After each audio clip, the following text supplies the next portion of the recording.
بسم اللہ الرحمن الرحیم۔ سورہ بقرہ کی آیت نمبر 167۔ وَقَالَ الَّذِينَ اتَّبَعُوا لَوْ أَنَّ لَنَا كَرَّةً فَنَتَبَرَّأَ مِنْهُمْ كَمَا تَبَرَّأُوا مِنَّا كَذَلِكَ يُرِيهِمُ اللَّهُ أَعْمَالَهُمْ حَسَرَاتٍ عَلَيْهِمْ وَمَا هُمْ بِخَارِجِينَ مِنَ النَّارِ۔ ترجمہ کنز العرفان۔ اور پیروکار کہیں گے اگر ہمیں ایک مرتبہ لوٹ کر جانا مل جائے تو ہم ان پیشواؤں سے ایسے ہی بیزار ہو جاتے جیسے یہ ہم سے بیزار ہوئے ہیں۔ اللہ اسی طرح انہیں ان کے اعمال ان پر حسرت بنا کر دکھائے گا اور وہ دوزخ سے نکلنے والے نہیں۔ لو ان لانا کرا، اور ہمیں ایک مرتبہ لوٹ کر جانا مل جاتا۔ کافر انتہائی تمنا کریں گے کہ کاش انہیں ایک مرتبہ دنیا میں لوٹ کر جانا مل جائے تو اولاً اپنے پیشواؤں سے بیزاری کا اظہار کر لیں، مزید اپنے باطل معبودوں سے بیزار ہو جائیں، اور تیسرا ایمان لا کر نیک اعمال کر لیں۔ کافروں کی موت کے وقت بھی ایسی ہی تمنائیں ہوتی ہیں جیسا کہ سورہ مومن آیت نمبر 99 اور 100 میں ہے کہ کافر کہے گا اے اللہ مجھے واپس لوٹا دے تاکہ میں کچھ تو نیکی کر لوں۔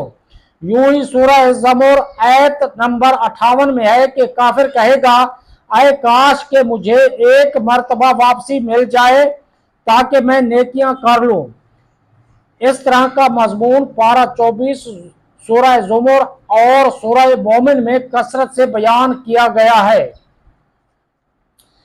نیک اعمال کی حسرت کرنے والے لوگ، یاد رہے کہ ایمان اور ایمان صالحہ کی اصل حسرت تو کافر ہی کو ہوگی، لیکن مسلمان بھی نیکیوں کی کمی اور گناہوں میں ملوث ہونے پر حسرت کا اظہار کریں گے۔ جیسے حدیث مبارک ہے، نبی کریم صلی اللہ تعالیٰ علیہ وسلم نے ارشاد فرمایا ہر مرنے والے کو افسوس اور ندامت ہوگی۔ صحابہ کرام رضی اللہ تعالیٰ عنہ نے عرض کی یا رسول اللہ صلی اللہ تعالیٰ علیہ وسلم کیا ندامت ہوگی؟ فرمایا اگر نیک ہوگا تو زیادہ نیکیاں نہ کرنے پر نادم ہوگا، اور اگر گناہگار ہوگا تو گناہوں سے باز نہ آنے پر نادم ہوگا۔ حسرت کی اور بھی صورتیں ہوں گی، جیسے دوسروں پر ظلم کرنے اور انہیں تکلیف دینے والوں کو ڈھیروں نیکیوں کے باوجود حسرت ہوگی کیونکہ ان کی نیکیاں دوسروں کو دے دی جائیں گی۔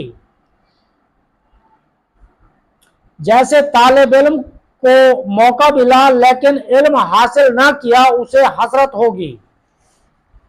کسی جگہ جمع ہونے والے لوگ اللہ تعالیٰ کا ذکر کیے بغیر اٹھ گئے تو وہ مجلس ان کے لیے حسرت ہوگی۔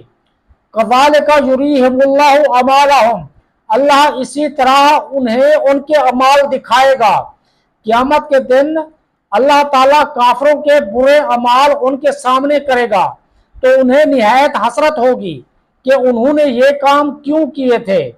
ایک قول یہ ہے کہ جنت کے مقامات دکھا کر ان سے کہا جائے گا کہ اگر تم اللہ تعالیٰ کی فرما برداری کرتے تو یہ تمہارے لیے تھے۔ پھر جنت کی وہ عالی شان منزلیں مومنین کو دے دی جائیں گی۔ وما علینا الا البلاغ۔